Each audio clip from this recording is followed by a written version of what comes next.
much for having me. I'm super excited and super grateful to be a part of this. Thank you for that introduction. Like she was saying, I've been doing e-commerce since 2016.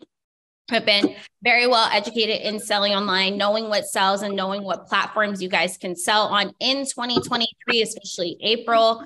It's really important when you're thinking about getting into e-commerce, understanding if you are in it for passion or if you're in it for profit, because those are always two different types of selling, especially in 2023. You know, you can sell everyday items just like chairs, lamps, and rugs and make a clean profit, or you can actually go into building your own wellness brand, your own clothing brand, and things like that. So it's really important to kind of look in the mirror and ask yourself, what type of seller do you want to be and why are you selling in 2023? Does anybody here sell online at all?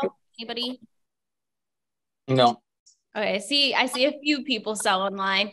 And it's crazy because e-commerce is one of the most recession-proof business models, because what we are selling may change, where we are selling may change, but selling online is not having any type of economic pullback or drawback. You are consistently seeing people buy things on the internet due to not wanting to be exposed to viruses, not just pure laziness and convenience, to just being not able to go and get what they need to get, to now they're able to order it directly to their doorstep with the internet. So it's a really good business model to think about if you are in a position to take, 45 minutes to 2 hours a day, start selling online, whether you're selling stuff in your house, selling other people's products, or even creating your own product. It is a great way to start making an upwards of 4 and 5 figures online, especially in 2023. I know some people said they sell online. Do you guys sell on your own websites, or do you sell on other platforms like Amazon, eBay, or Walmart? Anybody? Shopify. Yeah, so we have some people that sell on their own websites, and then there's always the option to sell on third-party websites, such as I see somebody saying Amazon. Walmart has become a huge competitor nowadays for people selling online because it doesn't cost any money to sell on, and they're offering obviously same-day shipping for free instead of people having to pay for Prime. So you're seeing a lot of your big box retailers start to offer this avenue for people just like you and me to start selling everyday products, as well as everyday people be able to get those products the same day or even every 2 days directly to their doorstep. So it's a great place if you are somebody that's looking to make more money quickly and you don't have a lot of capital and you don't have a lot of experience. Is anybody just solely trying to work online to make more money and not make an online presence? Yeah, to make money. Yeah, so selling online is one of those business models that you can definitely do without having followers, without making content, without talking to anybody. You could actually make an upwards of 6 figures with like 200 followers on Instagram, which is the crazy part, and not even make a post, because if you're using Amazon, eBay, or Walmart, you're actually leveraging the fact that people are visiting those places every single day. People are visiting these websites every single day, and you don't have to drive them there the way that you would have to drive traffic on Shopify. They are visiting on their own because they need something. Nobody has to make you look at advertisements for milk if you're buying milk. You just simply go into the store and walk towards the milk aisle. It's the same thing with just selling on a place like Amazon or Walmart, because people are just visiting the website every single day. Did anybody have any questions about selling online or how I got started selling online? How did you get started? What was your first product? So my first product was a fishing pole pen. Unfortunately, I had moved out for a boyfriend that claimed he was going to pay all the bills, and obviously he did not. So I had to figure out how I was going to be able to pay rent, because the lease was only in my name. So that obviously left me responsible for over $3,000 in rent. And within about 30 days, I was able to make that rent money, but I was still dead broke. So then I began selling on Shopify, which in 2016 and 17 was a lot easier. So when I was selling on Shopify, I was selling a fishing pole pen, which gave me my first $5,000 to $10,000. And then September of 2016, I did $89,000 in about 3.5 weeks, to slingshotting to my first 6-figure month selling just makeup on Shopify. But then as the markets changed in 2018 and 2019, Amazon and Walmart became really, really big competitors that were allowing me to sell on those platforms without spending thousands of dollars on advertising. So I've kind of always done both and always had multiple products selling on multiple platforms so that I could have multiple streams of income without trying to learn a new skill set. A lot of people will preach do 7 streams of income, but they want you to do like Forex, real estate, trade. They want you to do like 30 different things. And I just chose to focus on selling one product on 3 different websites because it was still 3 different direct deposits, but it was the same product that I would just be posting online. Right.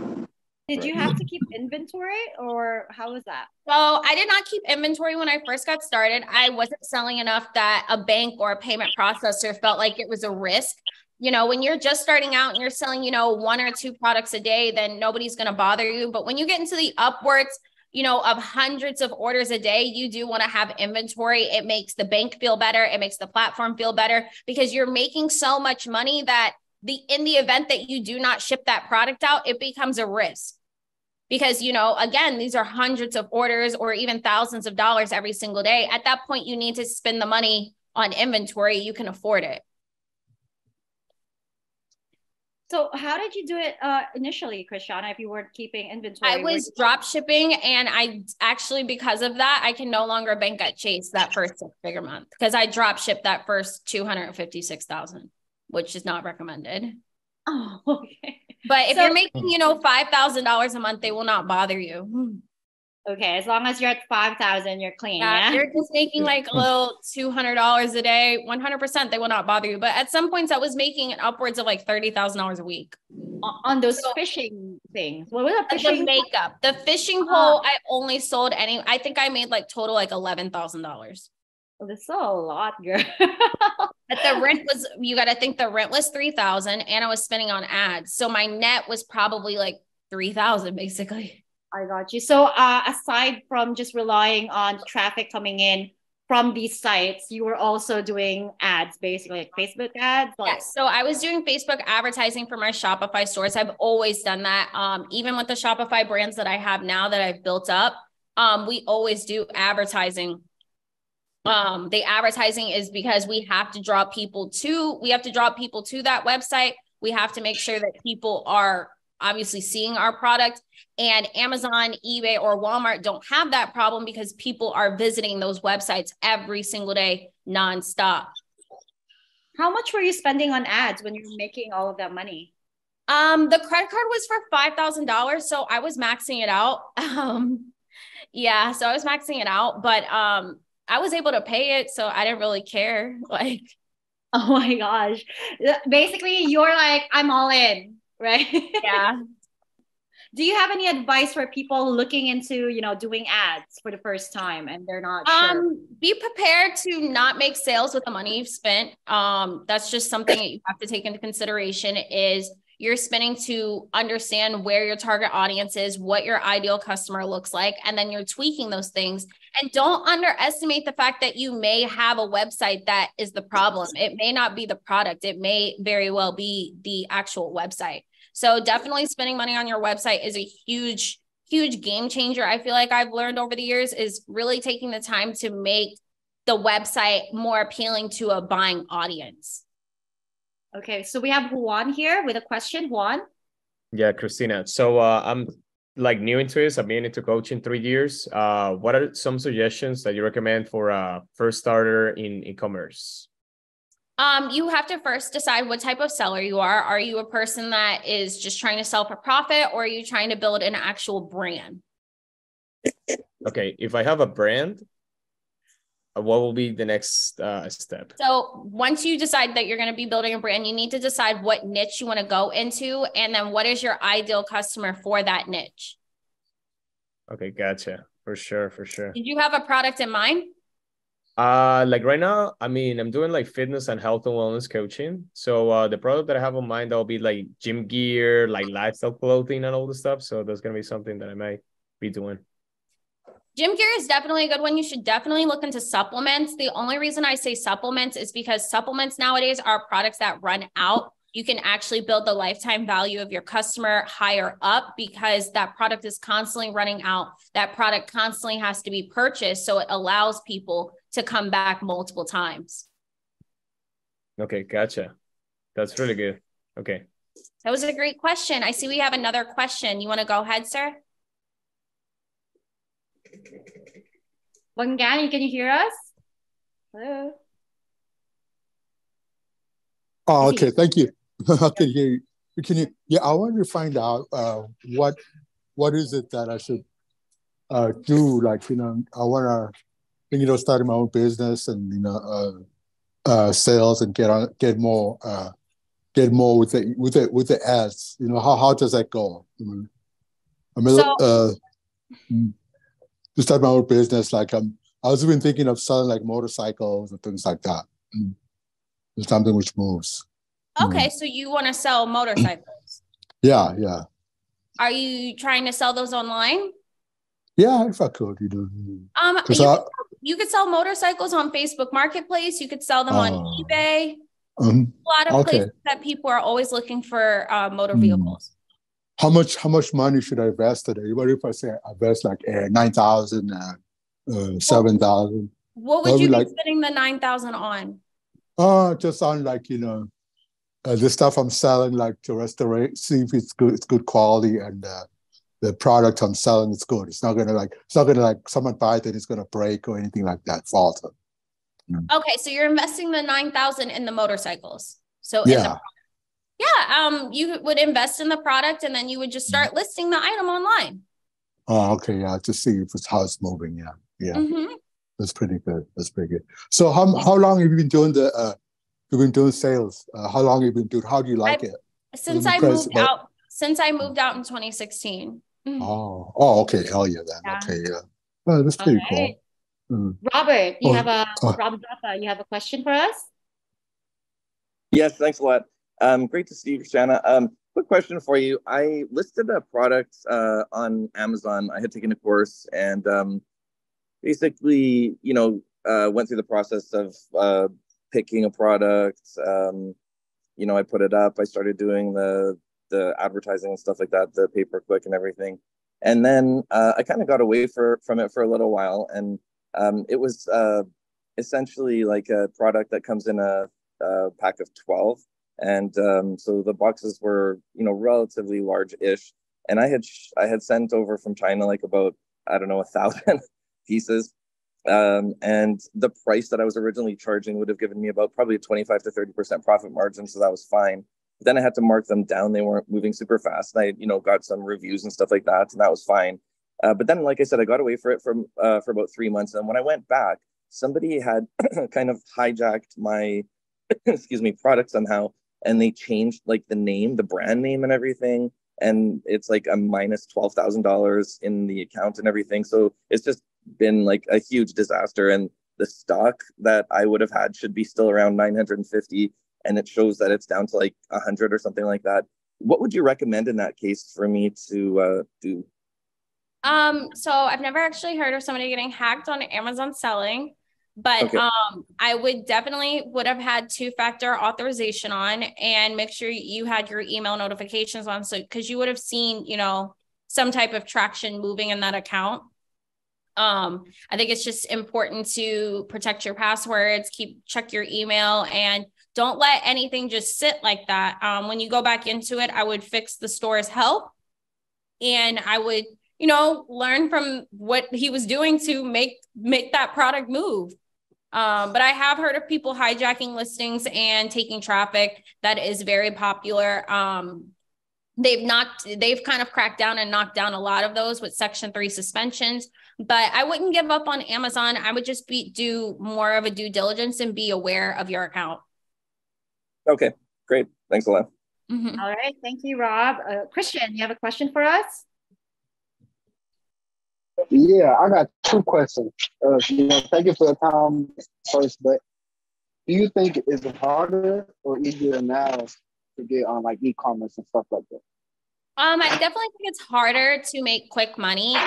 You see a lot of people trying to do e-commerce nowadays, but only the strong survive. They'll be gone. Like probably through this recession, they'll fall off. So I wouldn't worry about it. All right. You have another question? And, yes. Where's like a good place to start your website? Because I've tried to do my little website with Wix, but I don't know if there's like better ones. I always use Shopify, and I'm always going to recommend Shopify. Okay, well, that's it. Thank you very much. All right. Carol, you have a question for us? Yeah. Hi. Hi, Christina. I just wanted to know, I tried e-commerce. I did like Facebook Market. I think the hardest part for me was just finding products that would sell well online. It was kind of like a mixture of like, what do I like and what's gonna sell best. So my question is, what do you consider like a good product that you would actually like narrow it down? Like, okay, this product would do really well. Because that was like my hardest. So you have to do your due diligence and do product research. Products that do well are seasonal sometimes. Products that do well normally solve a problem. They're solution-based, or the product is just a passion-based product. So you have to ask yourself, what type of product are you looking to sell? Are you in this for, longevity? Or are you in this to be able to pay your bills quickly? You have to really ask yourself those types of questions in this day and age. And some of the products that do well in the month of April may not do well in the month of October. So some of the products that are doing well right now is any type of home and garden, weight loss, any type of home fitness, home decor does extremely well, and kitchen. Okay. All right. Awesome. Thank you. Thank you. Sheila, do you have a question for us? Yes. First off, it's an honor to meet with you. And there's different products like every like month on social media and all that. Like, how would you like transition to those products? So you have to test products. You won't lose any money by posting a product or listing it somewhere. So if you start to see people clicking it, asking when it'll be restocked or anything like that, it kind of gives you an idea that people are in fact looking for that type of product. Thank you. All right. Thank you. And Silas, you have a question? I just lowered my hand down. Okay. Sorry. All right, guys, any other questions before we let Christianna basically bounce out of here? Oh, Giovanni, you have a question. Go ahead. Yeah, what are some key things that you need to have on your website when you're getting ready to sell? Email and SMS is a big one. A clear shipping and return policy is another second one. And then the third one is making sure you're enabling discounts, coupon codes, and anything along those lines. Okay, thank you. All right, I see Robert has a follow-up question. Rob, I mean. Hi, thank you. Sorry. Just a quick question there. You mentioned about supplements, something I'm definitely interested in. Do you have any tips on how to, because there's so many obviously different ones, do you have any tips on how to differentiate yourself in the market? So you need to ask yourself, what are the key problems that other supplement companies are facing? Is it taste? Is it quality? Is it the size of the bottle? What are people complaining about? And then you need to solve that problem. Okay, makes sense. Thank you. Oh, that was like actually a really good one. I like that one. I'm gonna make a own story now. Anyway, Christianna, do you have any last words for us before we wrap it up? No, thank you so much for having me, guys. Make sure you follow me on Instagram. My name is Christianna Hurt.